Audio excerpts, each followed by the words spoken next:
자, 속담에 이런 말이 있습니다. 호랑이에게 물려가도 어떻게 하면 살 수 있다 그래요? 졸지만 않으면 살 수 있다. 오늘 설교 시간에 졸면은 잡아먹힙니다. 자, 인생의 위기는 늘 우리 곁에 있지요. 평탄할 때도 있지만 또 예기치 않은 그런 위기들을 어쩔 수 없이 우리가 만나게 되는데, 위기를 통해서 무너지는 그런 인생들도 많이 있지만은 또 한편으로는 정신을 바짝 차리고 위기를 기회로 바꾸는, 그래서 또 새롭게 도약하는 그런 인생들도 있습니다. 지난 25년 전에 IMF의 위기, 또 최근에 있었던 그 코로나 위기로 인해서 많은 가정, 기업 해체되고 또 도산되는 이런 어려움도 있었지만은, 어떤 곳은 오히려 또 새롭게 되고 더 발전하는 그런 곳도 있었습니다. 자, 그래서 때로 위기는 기회다, 이런 표현이 있고, 또 어느 글에 보니까 비상한 시기가 비상할 시기다, 이런 표현도 쓰기도 하고, 비행기가 이륙할 때는 뒷바람이 아니라 맞바람이 불어줘야 높이 오를 수 있다, 이런 이야기들도 합니다. 지금 이 순간에도 인생의 그 역풍을 만나서 원하지 않는 그런 위기를 만나서 어려운 시기를 지나가고 있는 분들이 있다면은 낙심하거나 또 좌절하지 말고 잘 극복하고 오히려 한 단계 올라가는 그런 계기가 될 수 있기를 축복합니다. 사무엘서의 주인공은 다윗이죠.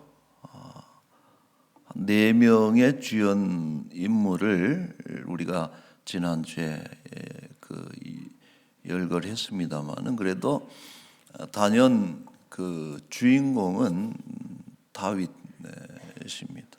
오늘 이 다윗이 몰락할 수 있는 그런 위기를 어떻게 극복하고 있는가 하는 것을 우리가 살펴보려고 합니다. 다윗은 이스라엘 역사상 최고의 왕으로 꼽힙니다. 그는 40년 재위 기간 동안에 7년은 헤브론에서, 33년은 예루살렘에서 이스라엘을 통치하면서 그 당시에 이스라엘의 영토는 최고로 확장이 되고 또 그 국력이 매우 강대해졌습니다.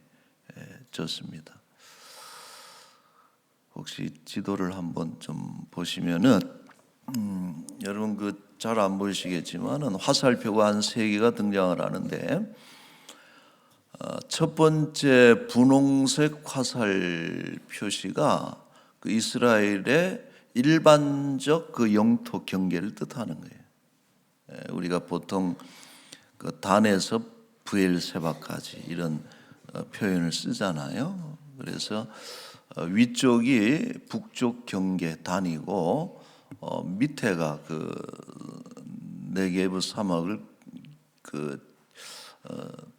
곁에 두고 있는 브엘세바.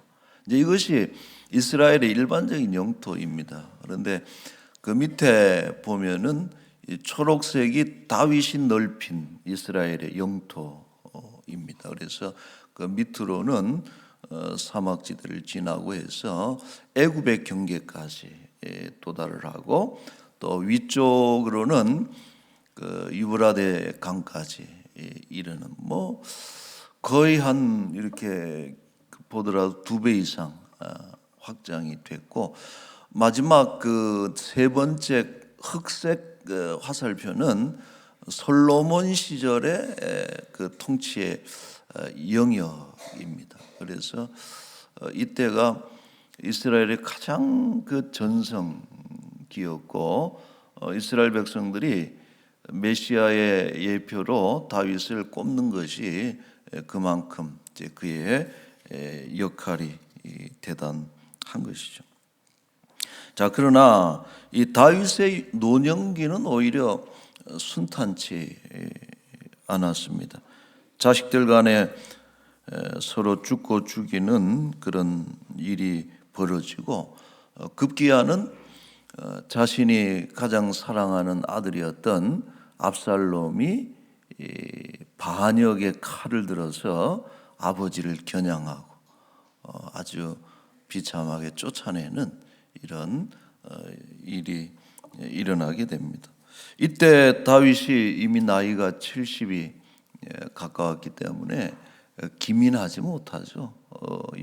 위기를 만나서 대처하는 방식이 둔해질 수밖에 없고, 또 게다가 압살롬이 아주 치밀하게 준비를 했습니다. 오랜 시간에 걸쳐서 잘 준비를 한 그런 반란이었기 때문에 과연 다시 왕좌로 돌아올 수 있을까 하는 그런 절망적인 그런 상황 속에서 피난길에 오르게 되죠. 다윗의 일생에 있어서 가장 최대 위기가 아닐까, 이런 생각을 합니다. 자, 다윗 일행이 도망을 가던 중에 어떻게든 요단을 건너가야 안전하거든요. 그래서 예루살렘에서 동쪽을 향해서 부지런히 발걸음을 재촉하고 있는데, 바울임이라고 하는 곳에 이르러서 아주 어처구니 없는 일을 만나게 된다.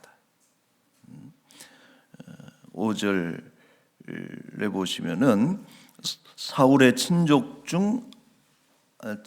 한 사람이 시므이라고 하는 그런 이름을 가진 이 사람이 그 다윗 일행의 그 건너편에서 같이 따라다니면서 돌을 던지면서 다윗을 저주하는. 시므이는 사울의 친족이다 그랬어요.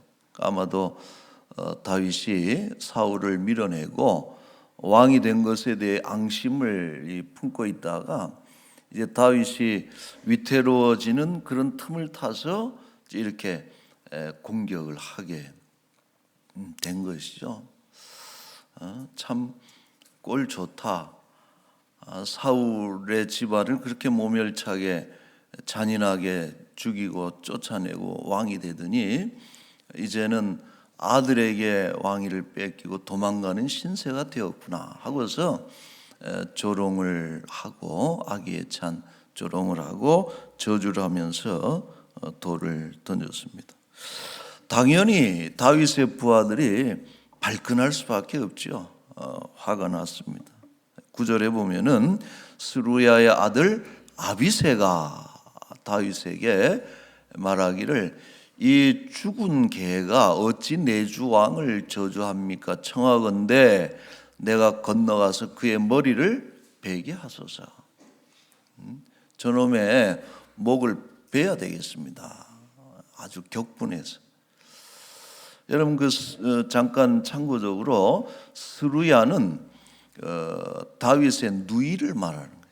형제들도 있지만은 누이가 스루야고 아들 스루야에게는 아들이 3명이 있는데 다 유명한 인물들입니다. 요압이 있고 또 아사엘이 있고 아비새가 있고 그러니까 다윗의 조카죠. 누이의 아들들이니까 다윗의 조카이면서 그 이스라엘의 그 다윗의 왕의 아주 충직한 그 장수들이었습니다.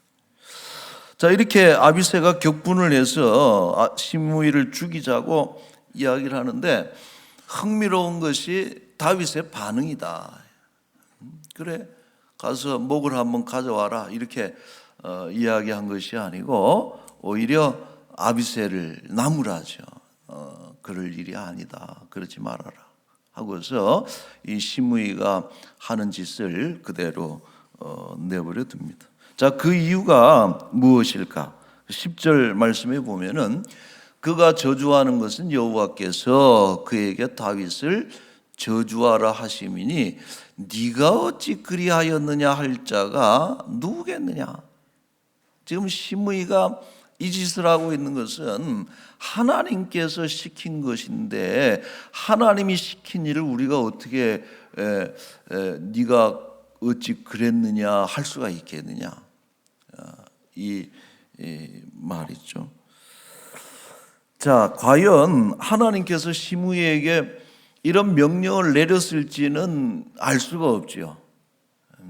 시므이에게 야, 어느 날 다윗이 이렇게 도망가면은 거기다 돌을 던지고 욕을 좀 해라, 저주하고, 하나님께서 명령을 지령을 내리셨는지는 우리가 알 수 없지만 중요한 것은 다윗이 그렇게 느꼈다는 거예요.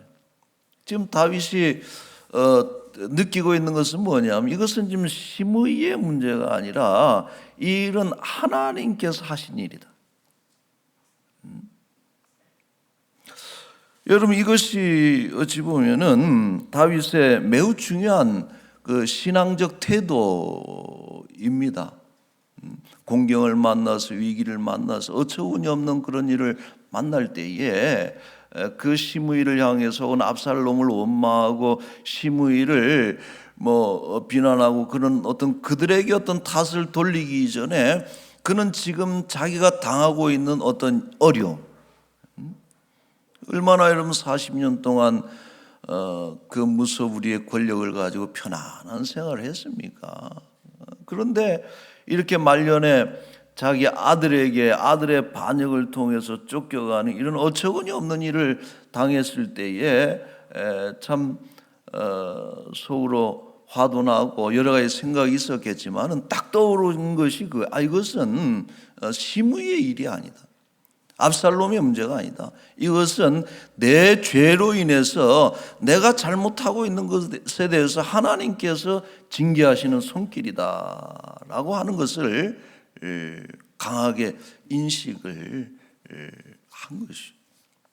자, 그렇다면 여러분, 하나님께서 하신 일이고 지금 하나님께서 자신을 징계하고 있는데 거기에 대놓고 시므이를 죽여본들, 압살롬을 어떻게 해본들, 그것은 의미가 없는 것이다 하는 그런 생각을 가진 것이죠.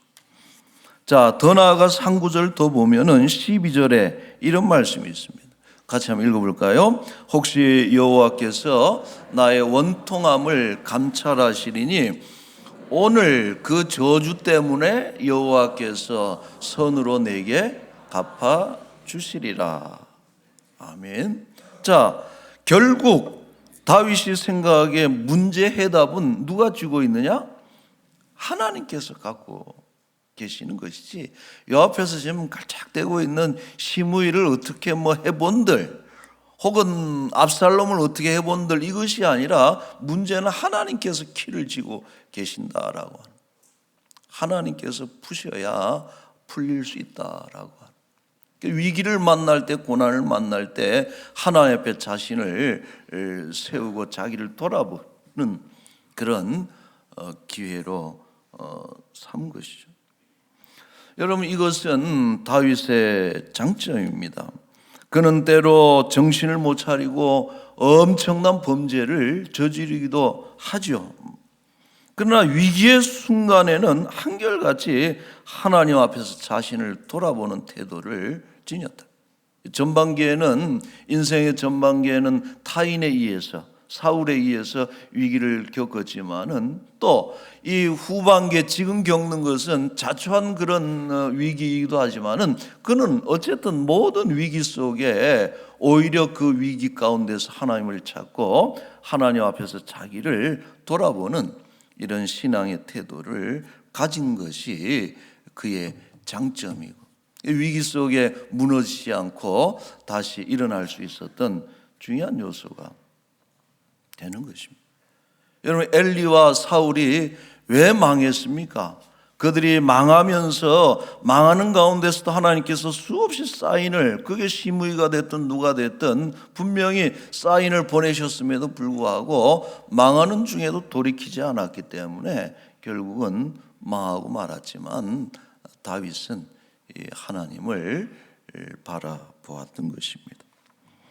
자, 위기를 기회로 만드는 중요한 비결을 두 가지 말씀드리고자 합니다. 첫째는 이와 같이 하나님 앞에서 자신을 세우는 것이 매우 중요하다.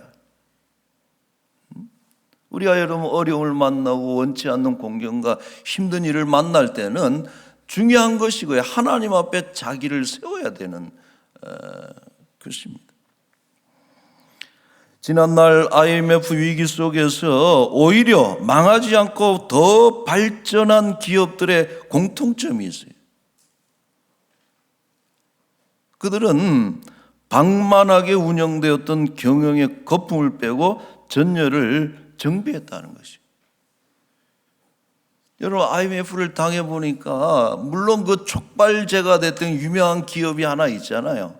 지금 망했지만은 얼마나 그 거품이 가득 끼었는지, 무리하게 확장을 하고 회사들을 병업을 하고 몸집은 키웠는데 보니까 다 빚덩이라는 거죠. 버블이라 그러잖아요. 뭐 물거품이나 이런 것들이 굉장해 보이고 이뻐 보이는데 사실은 밀도도 없고 무게도 없고 바람이 불면 싹 없어지는 이런.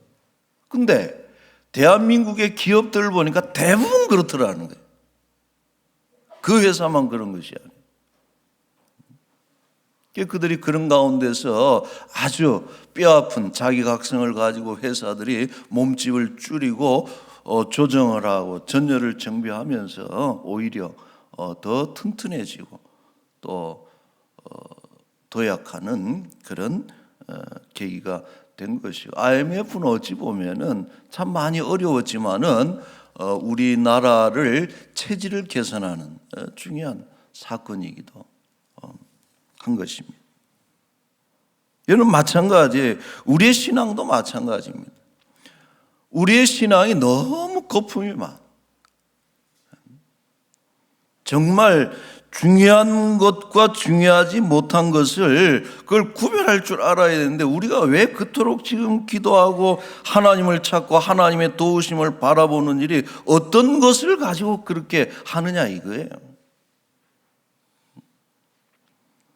우리가 때로 인생의 마지막 죽음을 앞에 두고서 하나님을 만날 그런 순간이 되면은 그런 것들이 드러나잖아요. 경중이 뭐 때문에 이런 일을 하는 것이고 뭐 때문에 이렇게 이런 일에 시간을 보내고 이런 것들이 분별이 되는데, 여러분, 우리는 너무 중요하지 않은 일에 너무 많은 어떤 힘을 시간을 쏟기도 하고 정작 중요한 것은 바로 세우지 못하고,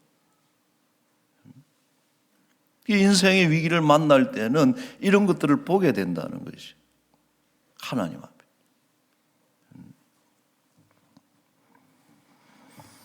자, 두 번째로 중요한 것은 뭐 간단한 거예요. 첫째로는 자신을 하나님 앞에서 이렇게 점검해 봐야 되는 것이, 세워 봐야 되는 거예요. 정리해야 되는 거예요. 취사 선택을 해야 돼요. 버릴 것은 버리고 취해야 될 것은 반드시 취해야 돼요. 이런 과정을 거치고, 두 번째로는 하나님의 긍휼과 도우심을 바라봐야 되는 것입니다. 간절하게. 다윗이 한때 사울에게 쫓겨다니면서 광야를 전전했던 시절이 있습니다. 유대 광야, 엔게디 광야, 그 척박한 광야, 도망자의 어떤 신세가 돼서 사울에게 쫓겨다니면서 또 광야와 동굴을 전전했는데, 어느 날 한 동굴에, 엔게디 광야에 있는 한 동굴에서 결정적으로 사울을 죽일 수 있는 너무나 기가 막힌 기회가 생겼다는 것이죠. 무방비 상태 사울을 죽이면은 그 고달픈 도망자의 삶이 신세가 그 시간이 끝낼 수 있는 그런 너무나 좋은 기회. 부하들이 다 죽이자 그러잖아요. 하나님이 주신 기회니까 사울을 죽여야 됩니다. 지금. 그때 여러분 다윗이 또 전혀 다른 어떤 행동을 하지 않습니까? 사울을 죽이질 않습니다. 왜 그가 사울을 살려준 것일까요? 그는 이렇게 얘기를 합니다. 사무엘상 24장 15절에 그런즉 여호와께서 재판장이 되어 나와 왕 사이에 심판하사 나의 사정을 살펴 억울함을 풀어주시고 나를 왕의 손에서 건지시기를 원하나이다. 여러분 지금 다윗이 그때 판단한 것은 뭐예요? 하나님이 기름 부어주신 분을 우리 물 좀 잠깐 좀 선사해. 하나님께서 기름 부어서 세워주신 자를 내가 죽일 수 없다. 그리고 중요한 것은 나를 구원하실 이는 지금 사울을 죽인다고 되는 것이 아니라 나를 구원하실 일은 하나님께서 나를 구원하실 것이다. 그러니까 나와 사울 사이를 하나님 판단하셔서 나를 불쌍히 여기시고 나를 구원해 주시기를 원합니다.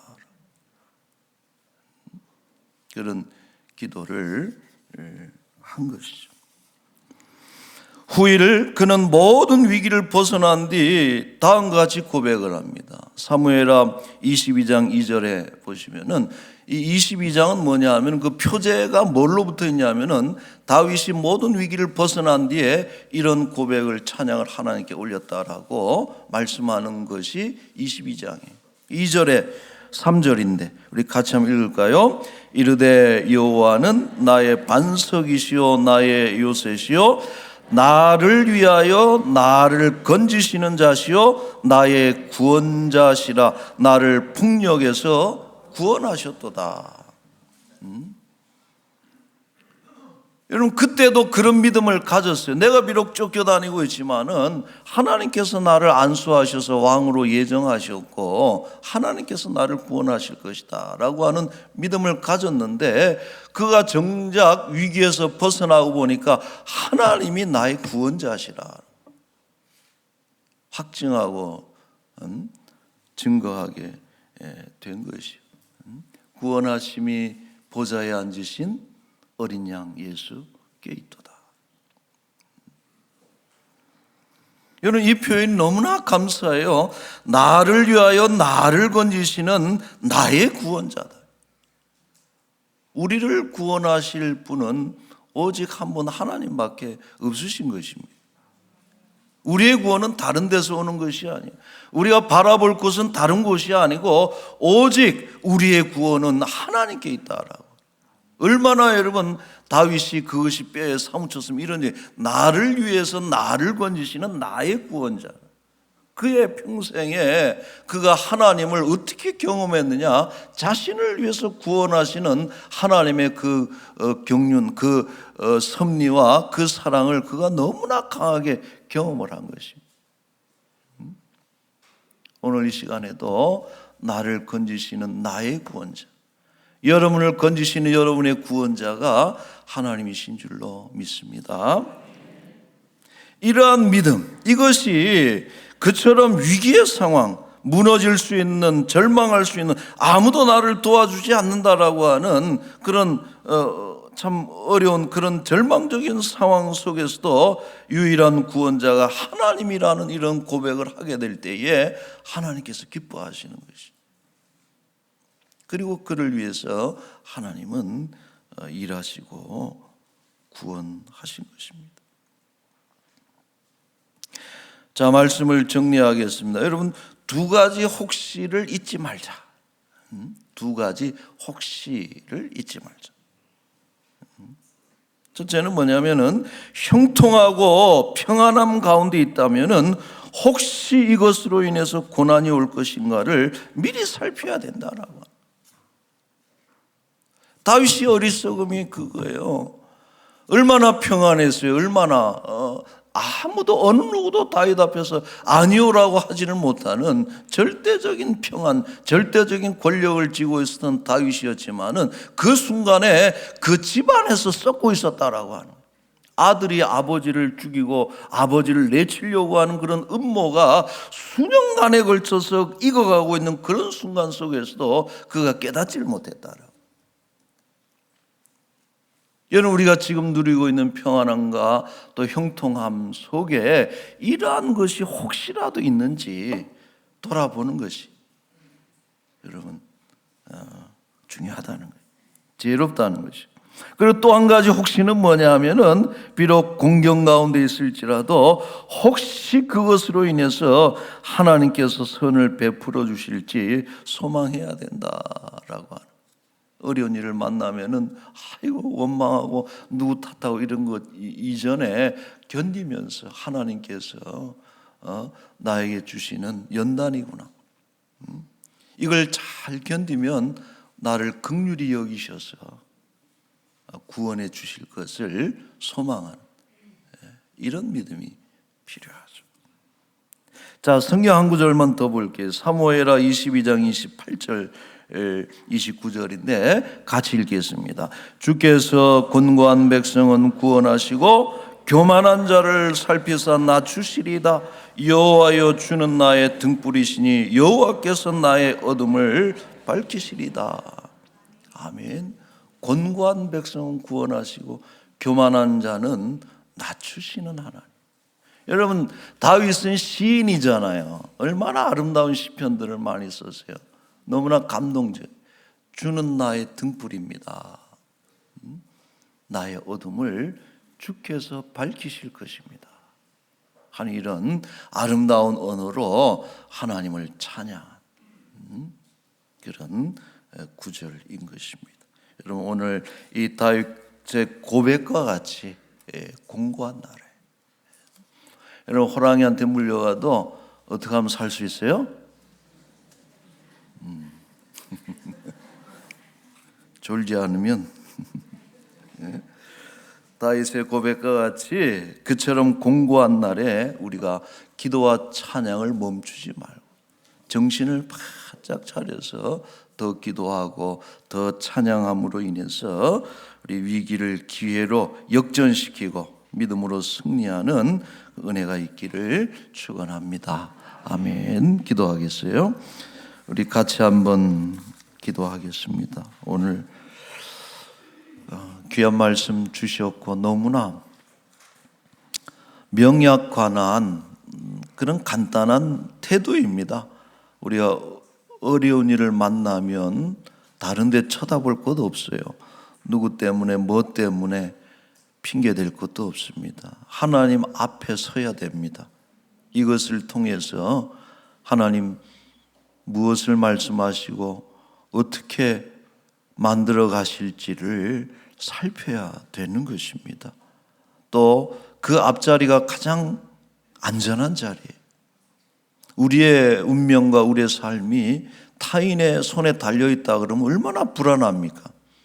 그러나 나를 너무나 잘 아시고 나를 사랑하시는 하나님께서 내 문제를 다루고 있다라고 생각하면은 가장 행복하고 안심이 되는 것이죠. 하나님 앞에 세워지고 또 나를 위해서 나를 구원하시는 나의 구원자, 우리의 구원자가 되시는 하나님을 더 간절히 기도하고 또 붙잡는 그런 믿음을 우리에게 주옵소서. 이 시간에 여러분 잠시 한번 기도하겠습니다. 거룩하신 우리 하나님 아버지, 은혜를 감사합니다.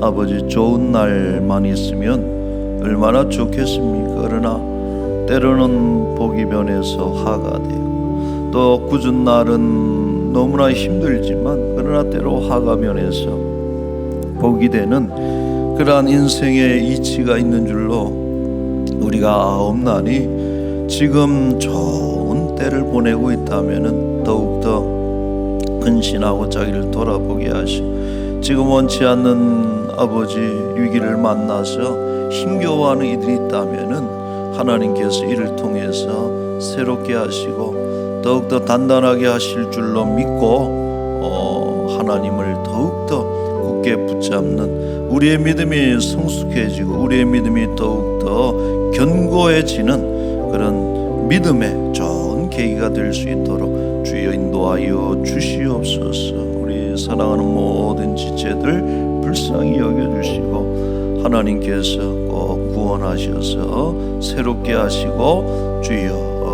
하나님 승리할 수 있도록 복을 내려 주옵소서. 감사합니다.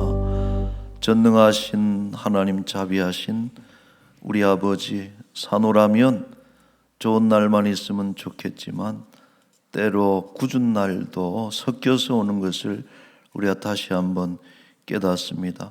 좋은 날에는 돌아보아서 더욱더 하나님 앞에 바로 세워지는 그런 믿음의 지혜를 더하여 주옵시고, 역경을 만나고 고난을 만날 때에는 절망하거나 낙심하지 말고 오히려 나를 새롭게 하시고 만들어 가신 하나님의 손길을 기대하며 하나님의 도우심을 바라보는 그 믿음을 우리에게 더하여 주옵소서. 남들은 어려운 일 만나서 망하고 실패하고 또 무너져 내리지만 그러나 우리 믿음의 사람들은 때로 어려운 일을 만나서 오히려 더 높이 올라가고 더욱더 거룩해지고 새로워지는 그런 복된 은혜를 허락하여 주옵소서. 지금도 원치 않는 그런 인생의 어려움을 만나서 눈물을 흘리며 하나님 앞에서 몸부림치고 있는 주의 백성들이 있습니다. 하나님, 나를 위해서 나를 건지시는 나의 구원자 되심을 고백하며 하나님의 도우심을 바라볼 때에 주여 건져주시고 구원하여 주옵소서. 하나님 감사합니다. 우리 대한민국이 가는 길에 주께서 늘 함께 하시되 수많은 위기가 있었지만은 이 나라가 하나님의 도우심으로 또 온 나라가 하나 되어서 합심해서 잘 이겨냈는데 이제 서로 사분오열되고 나누어져서는 어떤 일도 우리가 감당할 수가 없습니다. 이 땅이 하나님 도와주셔서 서로 하나 되게 하시고 또 국가의 위기를 당하여서 서로 한마음이 되어질 수 있도록 주여 은혜를 베풀어 주옵소서. 우리 람원 교회를 더욱더 하나님께서 사랑하셔서 사용하여 주시되 열방의 빛이 되게 하시고 지역사회 소망이 되게 하시고 전도하며 선교하며 주님 오시는 그날까지 다윗과 같이 하나님의 나라를 더욱더 확장하는 복된 나라로 사용하여 주옵소서. 교회가 되게 하여 주옵소서. 아버지 하나님, 지금 가난과 또 질병, 고통받는 우리 사랑하는 지체들 다시 한번 긍휼히 여겨 주옵시고 좋은 날을 하루속히 허락하여 주옵소서. 감사하며 거룩하신 예수님의 이름으로